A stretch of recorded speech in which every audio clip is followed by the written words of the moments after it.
un chemin, pour nous montrer la voie.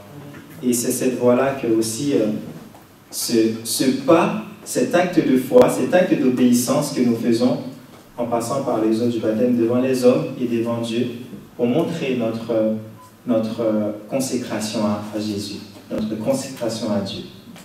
Et nous allons prendre un chant et après quoi nous allons faire la place au pasteur et à Valérie parce que toute la place est à elle aujourd'hui.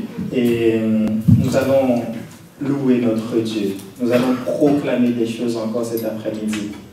Car la victoire, nous l'avons avec Jésus. La victoire, nous l'avons avec Dieu. Je vais remettre ces temps entre les mains de Dieu. Et après quoi, nous nous leverons et nous allons prendre ce chant qui dit « Je loue son nom ».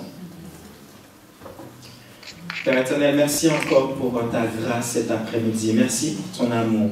Merci pour ta paix dans nos cœurs. Merci Seigneur parce que tu nous donnes Seigneur de marcher avec toi, de cheminer avec toi Jésus.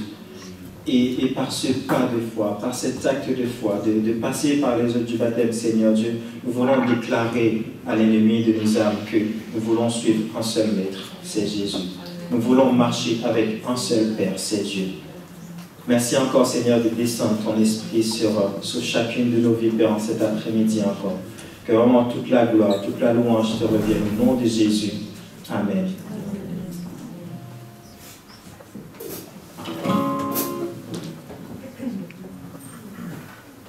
On peut se tenir debout, on peut se lever parce que ce n'est pas un chant où on doit prendre en restant assis, mais c'est vraiment un chant où on doit prendre en tapant des mains, en acclamant notre Dieu, en utilisant les instruments naturels que Dieu nous a donnés, car c'est pour lui que nous sommes là et c'est devant lui que nous déclarons « Nous sommes des conquérants ».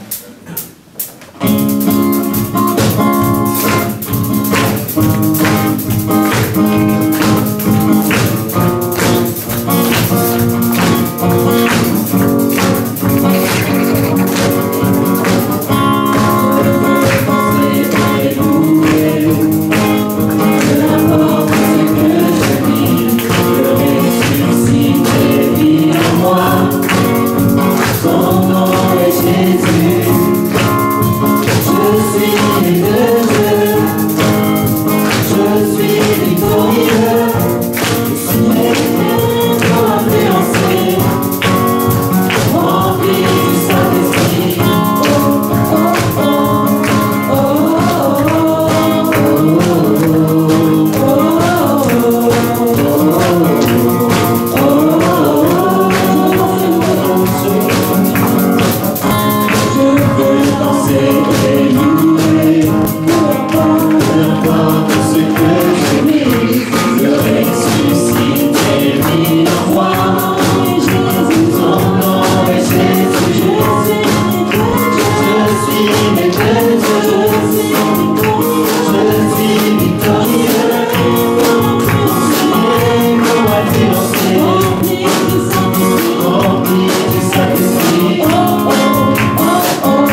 et des conquérants.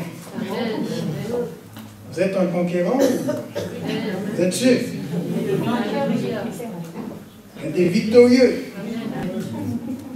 Dans le Seigneur, il n'y a que victoire. Victoire. Puisqu'il a déjà vaincu l'ennemi, donc il a fait de nous des victorieux. Et c'est avec raison que nous avons chanté que nous sommes des conquérants.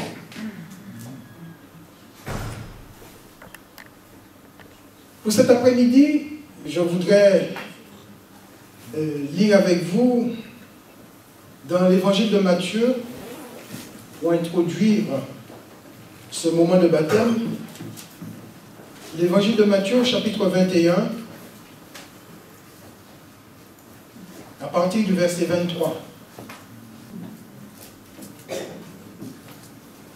jusqu'au verset 27.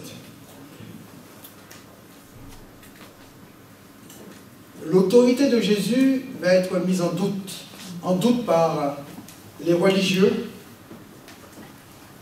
Et pour cela, ils vont essayer de piéger le Seigneur. Mais qui peut piéger Jésus? Personne. Alors, il nous a dit, Jésus se rendit dans le temple et pendant qu'il enseignait, les principaux sacrificateurs et les anciens du temple vinrent lui dire, par quelle autorité fais-tu ces choses? Et qui t'a donné cette autorité? Première bonne question, mais tout ce que tu fais là, tout ce que nous entendons dire de toi, tout ce que nous voyons, par quelle autorité tu fais ces choses-là? Il y a deux possibilités. Soit tu les fais par l'autorité de Dieu, ou soit tu les fais par l'autorité de l'autre, qui est le diable. Alors maintenant, tu vas nous dire, par quelle autorité tu fais ces choses, et non seulement par quelle autorité, mais qui t'a donné l'autorité pour les accomplir. Alors Jésus, certainement, on va les regarder attentivement, va les scruter attentivement parce qu'il sait très bien ce qu'il y a dans les cœurs. Il savait très bien ce qu'il y avait dans leur cœur et qu'il voulait le piéger. Alors Jésus leur répondit, je vous adresserai aussi une question. C'est-à-dire que je vais essayer de vous répondre, mais par une question. Si vous répondez à ma question, alors je répondrai à la vôtre. Je vous adresserai aussi une question, et si vous m'y répondez, je vous dirai par quelle autorité je fais ces choses. Alors, voilà ma question. Le baptême de Jean, d'où venait-il? Du ciel ou des hommes? Bonne question. Le baptême de Jean, d'où venait-il? Est-ce qu'il venait de Dieu ou des hommes? Alors répondez à cette question. Alors ils se sont regardés entre eux, commencé à raisonner. Et dans leur raisonnement, ils se disent entre eux, si nous répondons du ciel, il nous dira, mais pourquoi donc n'avez-vous pas cru en lui? C'est-à-dire en Jésus. Et si nous répondons des hommes, nous avons à craindre la foule, car tous tiennent Jean pour un prophète. Donc là, ils sont coincés. Ils ne peuvent pas dire du ciel, parce que s'ils répondent du ciel, ils vont se dire, mais vous dites que le baptême de Jean vient du ciel, et Jean m'a accepté, et Jean a reconnu que je suis le Messie, que je suis le Fils de Dieu. Je suis le Messie qu'Israël attendait. Si nous répondons ça, nous sommes cuits. Mais si nous répondons autre chose, c'est-à-dire que si nous répondons des hommes, nous avons à craindre pour notre vie. Parce que tous considèrent Jean comme un prophète. Là, nous sommes devant un problème. On a essayé de piéger Jésus avec une question, mais voilà, c'est lui qui nous piège avec une autre question. Alors, ils vont répondre et ils vont dire à Jésus, nous ne savons pas.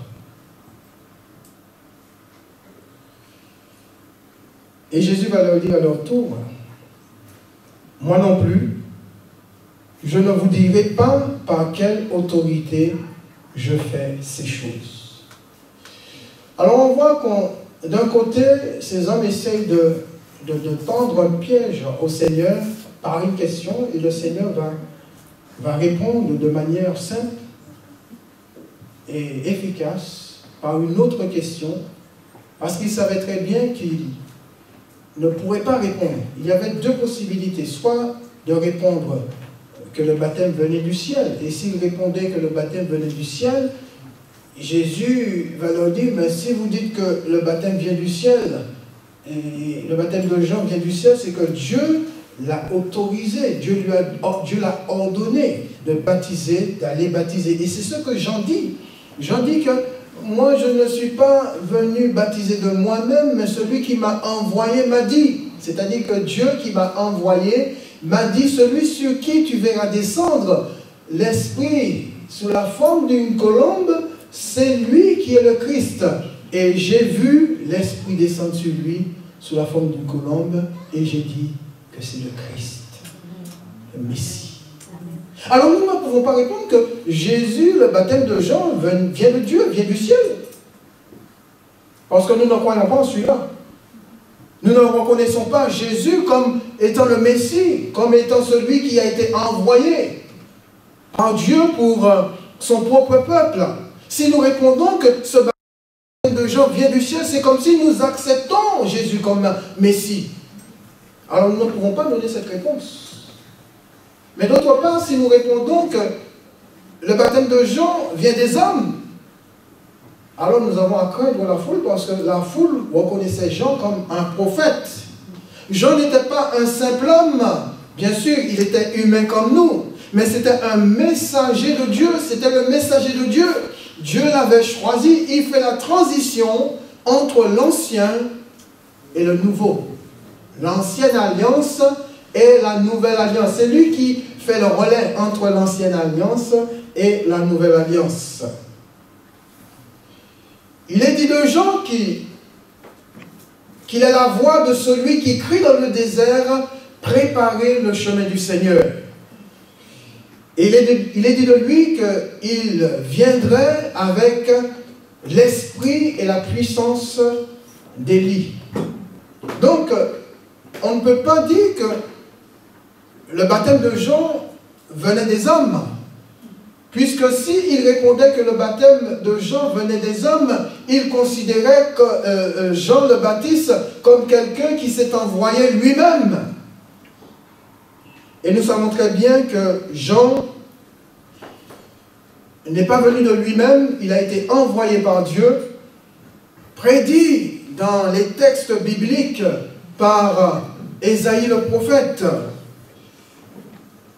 Et lorsque son temps est venu, il s'est retiré dans le désert et après un temps, il a commencé à prêcher le baptême de repentance jusqu'à ce qu'il arrive et qu'il voit Jésus, le Messie, et il le reconnaît comme étant le Messie, celui que Dieu avait promis à son peuple pendant des siècles et qui était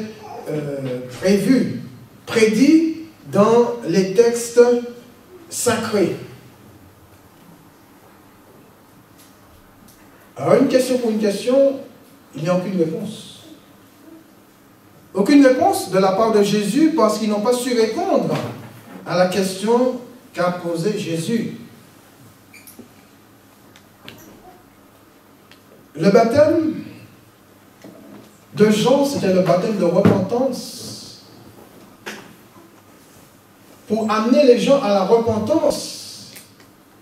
et à croire en celui qu'il avait vu et qu'il avait reconnu comme le Sauveur, comme le Messie. Et quand Jean va prêcher le baptême de la repentance, avant que Jésus ne puisse entrer dans son ministère et de prêcher la conversion et aussi la repentance, eh bien Jean va laisser sa place au Messie, qui lui va annoncer la bonne nouvelle en prêchant la repentance et la conversion à Dieu. Comme vous le savez, comme moi-même, le baptême est indispensable. Il ne nous sauve pas, mais c'est indispensable pour notre salut, puisque nous sommes appelés à obéir à cette injonction que nous a donnée le Seigneur quand il a été enlevé, avant d'être enlevé au ciel. Il a ordonné aux disciples d'aller par toute la terre et de prêcher l'évangile à toutes les nations en les baptisant au nom du Père, du Fils et du Saint-Esprit. Jésus lui-même nous a ouvert la voie du baptême en passant par les eaux du baptême dans le Jourdain par Jean-Baptiste lui-même. Et cet après-midi, notre sœur Valérie, parce qu'elle aime le Seigneur, parce qu'elle a donné sa vie au Seigneur, parce qu'elle a envie de vivre pour le Seigneur, parce qu'elle a envie de témoigner qu'elle appartient au Seigneur, elle a décidé de faire le pas. Elle a choisi d'obéir au Seigneur et de passer par les eaux du baptême. Amen. Mais avant, elle était sauvée. Elle était sauvée. C'est-à-dire que si le Seigneur la prenait avant de passer par les eaux du baptême, elle ne serait pas perdue, elle serait sauvée. Mais le Seigneur lui donne cette possibilité d'obéir à cette injonction, et elle le fait. Par obéissance, parce qu'elle l'aime, parce qu'elle veut vivre pour le Seigneur. Et cet après-midi, nous allons l'immerger complètement, pas la noyer, l'immerger complètement, elle va ressortir vivante. Comme toutes les autres. Hein. Toutes les autres sont ressorties vivantes.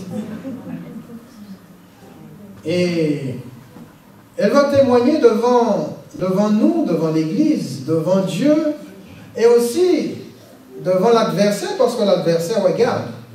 Il a essayé de tout faire pour l'empêcher de passer par les eaux du baptême, pour l'empêcher d'aller jusqu'au bout. Mais aujourd'hui, c'est le grand jour. Donc, elle va dire, devant la face de l'adversaire, je confesse que Jésus-Christ est mon sauveur et mon maître, et que je veux le suivre tous les jours de ma vie. C'est pour ça que c'est important le baptême, parce que c'est la confession, c'est l'engagement d'une bonne conscience. Et cet après-midi, Valérie va s'engager. Ce n'est pas nous qui l'avons poussée. Nous n'avons pas rempli sa tête de paroles, d'idées, de philosophie pour qu'elle puisse nous suivre comme un mouton. C'est les moutons qui suivent. Hein, qui suivent. C'est pas pour être méchant, non. C'est juste pour dire que on ne suit pas les hommes, on suit Jésus. Et cet après-midi, Valérie va témoigner de ce que le Seigneur a fait dans sa vie. Donc je vais lui laisser la place pour qu'elle nous dise en quelques mots pourquoi elle décide de passer par les eaux du baptême. Voilà. On peut l'encourager. Hein.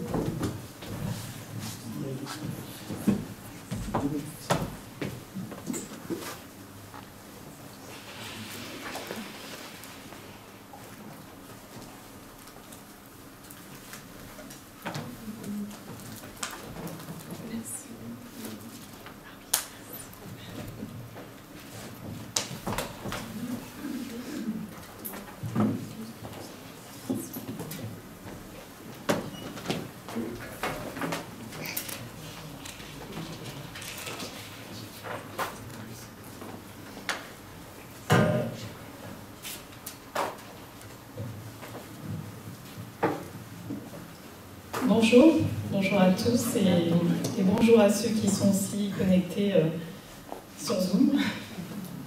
Merci pour votre présence. Aujourd'hui est un grand jour pour moi, un jour de joie. Car oui, Jésus m'a sauvée et je vais vous donner mon témoignage. Je m'appelle Valérie, j'ai 41 ans. J'aurai 41 ans demain, pardon. J'ai 2 enfants. Je suis issue d'une famille catholique. J'ai perdu mes parents à l'âge de 14 ans. C'était une tragédie pour moi. Mais je me suis accrochée à la vie et je me suis confiée à Dieu dans les moments difficiles. J'ai grandi, je me suis mariée, tout se passait bien. Jusqu'au jour où mon mari s'est montré violent envers moi et j'ai fui mon domicile avec mes enfants. Je me suis retrouvée à l'hôtel, je vivais constamment dans la peur et j'ai contacté une tante qui vit à La Réunion qui m'a parlé de Jésus. Jésus qui sauve et qui est là. Et qu'elle prie pour moi depuis très longtemps. Elle m'a donné le numéro du pasteur Marc. Et c'est comme ça que je suis arrivée à l'église de Morceau-sur-Orge. Il a prié pour moi et j'ai ressenti un apaisement. Je suis venue au premier culte le jour de la Pentecôte. Je commençais à aller mieux. Ma famille voulant me voir car elle s'inquiétait beaucoup pour moi. Ils ont pris des billets pour mes enfants et moi pour un séjour d'1 mois à La Réunion pour que je puisse me reposer. Arrivée là-bas, les problèmes se sont enchaînés, j'ai commencé à faire des nuits blanches, je n'arrivais plus à trouver le sommeil, tout allait mal. Je suis rentrée de La Réunion encore plus épuisée. Je suis repartie dans ma maison en pensant que mon mari avait changé, mais ce n'était pas le cas.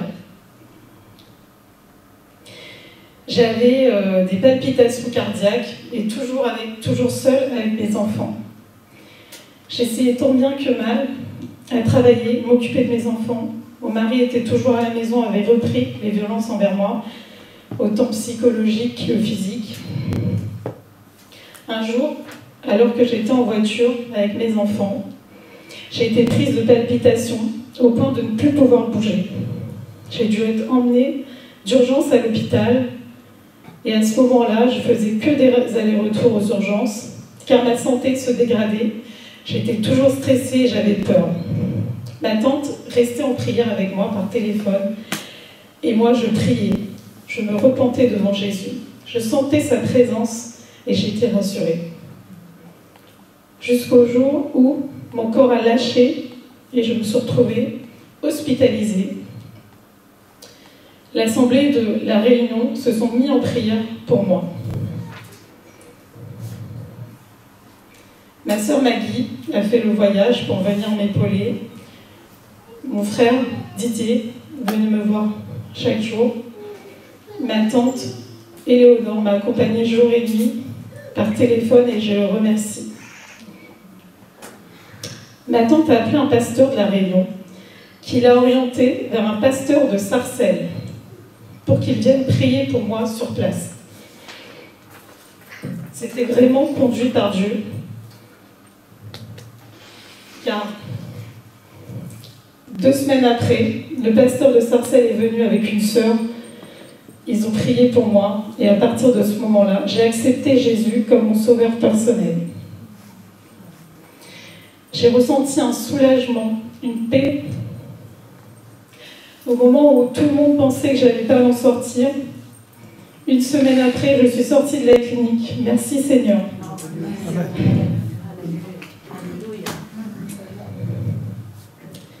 Il m'a consolée. Il a été là pour moi, il a été mon bouclier, ma force. À ma sortie, je suis revenue au culte de Vincent et là, Dieu a mis une sœur sur mon chemin. On a prié ensemble et Dieu a accompli un grand miracle. Il m'a délivrée de l'angoisse et du stress. Malgré que mon mari m'ait abandonnée, Dieu, lui, ne m'a pas abandonnée. Il m'a permis de trouver un appartement avec mes enfants et j'ai repris mon travail. Quelques mois plus tard, mon médecin a stoppé mon traitement car j'allais de mieux en mieux. Un an après, mes enfants et moi, nous avons une maison. Dieu m'a fait grâce. J'élève mes enfants avec son aide. Il m'a redonné goût à la vie et beaucoup d'amour pour mes enfants qui sont là aujourd'hui. Le Seigneur est bon. Il m'a toujours gardée. Depuis la perte de mes parents jusqu'à maintenant, je lui fais confiance pour la suite. Chaque jour, je vois sa main dans ma vie. J'ai commencé une nouvelle vie avec Dieu. Je bénis Dieu pour cette famille qu'il m'a donnée. Je vous bénis, mes frères et sœurs. Je vous aime. Et je remercie le Seigneur de tout mon cœur. Aujourd'hui, à travers le baptême, je m'engage à le suivre jusqu'au bout.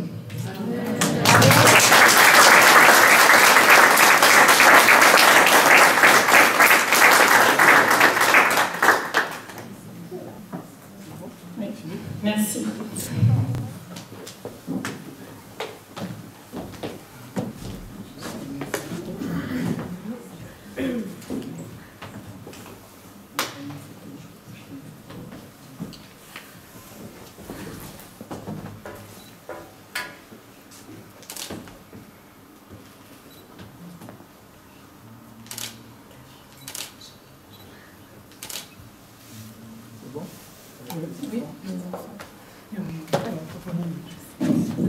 Si ces enfants peuvent venir.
Donc je disais que c'est le moment le plus aimé, apprécié, surtout à cette période-là. Encore aujourd'hui ça va, je ne suis pas trop froid.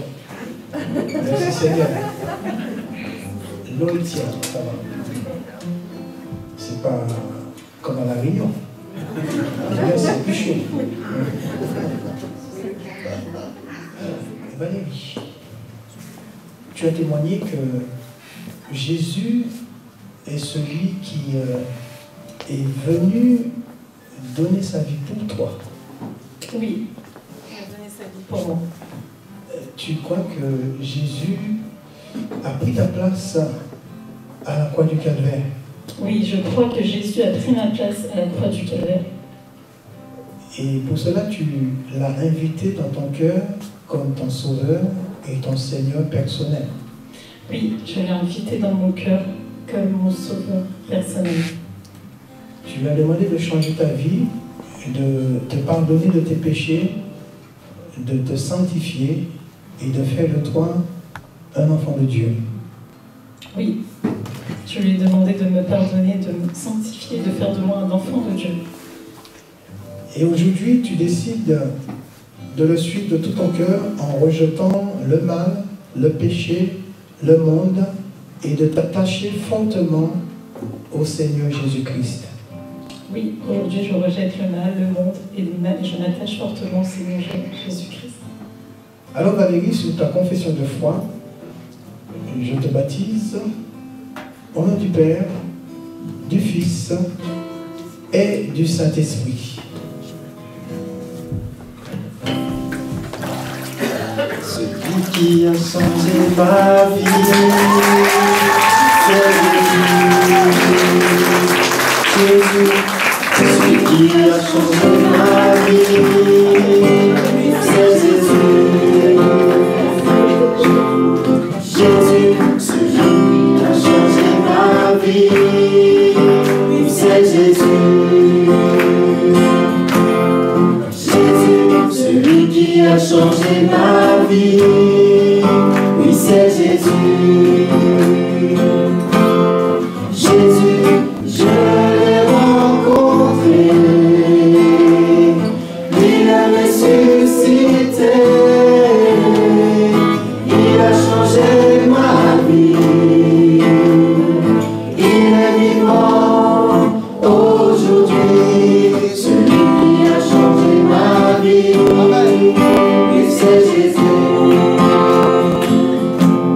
Jésus, celui qui a changé ma vie, oui c'est Jésus. Jésus, lorsqu'il reviendra, tout genou fléchira, chacun reconnaîtra qu'il est vivant, le roi des rois, celui qui a changé ma vie, oui c'est Jésus. Jésus, celui qui a changé ma vie, oui c'est Jésus. Jésus, si tu entends sa voix, n'endurcis pas ton cœur, laisse-le te saisir, te pardonner, te guérir, celui qui a changé ma vie, oui c'est Jésus. Jésus, celui qui a changé ma vie, oui c'est Jésus. Jésus, si tu entends sa voix, n'endurcis pas ton cœur, laisse-le te saisir, te pardonner, te guérir, celui qui a changé ma vie, oui c'est Jésus. Jésus, celui qui a changé ma vie, oui c'est Jésus. Jésus. Amen. Amen. Jésus a changé la vie de Valérie. Nous allons prendre ce chant qui dit « Je te donne tout. Je te donne tout mon cœur, il ne m'appartient plus. »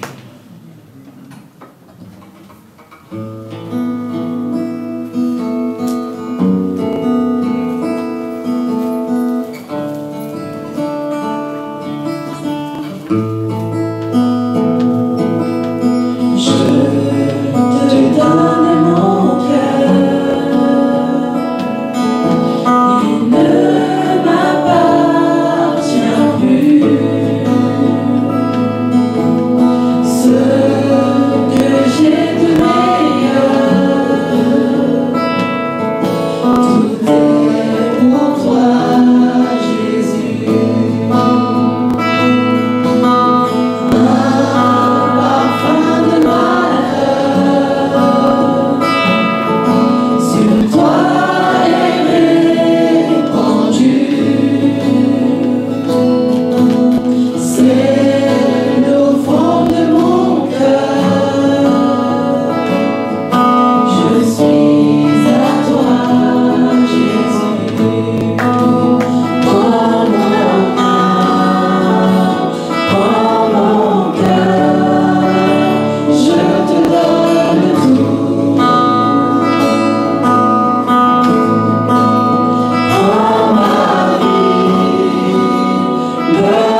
à Dieu. Gloire à Dieu. Nous allons prier pour Valérie. Donc on va demander à l'église de bien vouloir se lever, d'étendre ses mains vers notre sœur et puis ensemble, nous allons prier pour elle, pour que la grâce de Dieu continue à se manifester dans sa vie, que le Seigneur continue à la bénir, à l'encourager et plein de bonnes choses encore. Amen. Notre Dieu, notre Père, ensemble, nous te bénissons pour Valérie qui cet après-midi a répondu présent à ton appel en passant par les eaux du baptême. Merci parce que tu lui as donné la force d'aller jusqu'au bout, le courage et la foi, Seigneur, pour aller jusqu'au bout, Seigneur, de sa décision. Alors nous te la présentons, notre Dieu, ainsi que sa famille, ses enfants. Et nous te demandons, Seigneur, que tu continues, Père, le travail que tu as commencé dans sa vie. Et que tu fasses d'elle, Seigneur, un témoignage au sein de sa famille, de son foyer, Seigneur, notre Dieu. Et par elle ira, Seigneur, que son témoignage puisse porter du fruit à la gloire de ton nom. Bénis notre sœur, Seigneur, bénis sa famille, bénis son foyer, Seigneur, et que ta grâce puisse continuellement l'accompagner, qu'elle aille jusqu'au bout, Seigneur, avec toi, jusqu'à ce que tu reviennes. Notre Dieu, notre Père, soit loué, soit béni, dans le nom de Jésus. Amen. Amen. Que Dieu te bénisse. On peut l'encourager. Amen. Alléluia.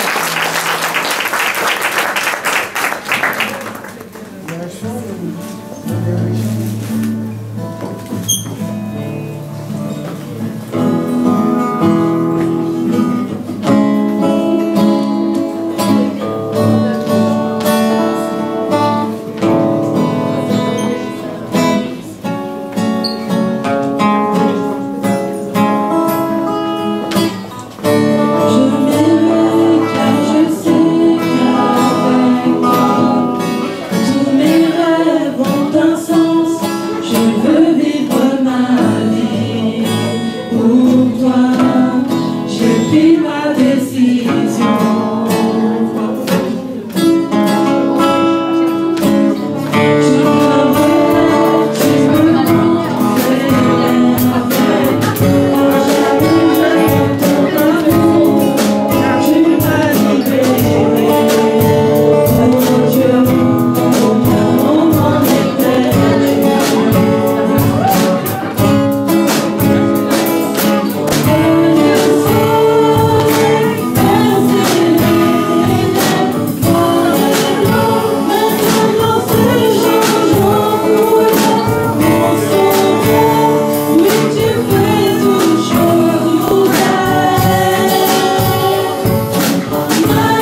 une porte ouverte, Seigneur. Tu es plus pour nous.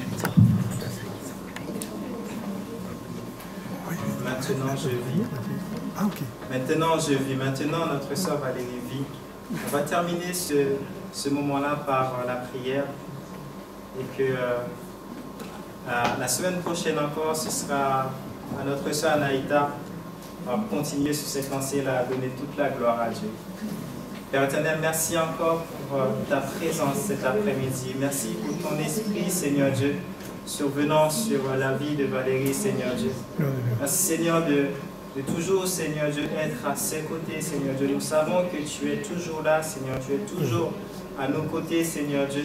Même quand nous nous sentons délaissés, même quand nous nous sentons seuls, tu ne faillis jamais. Tu ne faillis jamais, Seigneur. Tu es toujours là.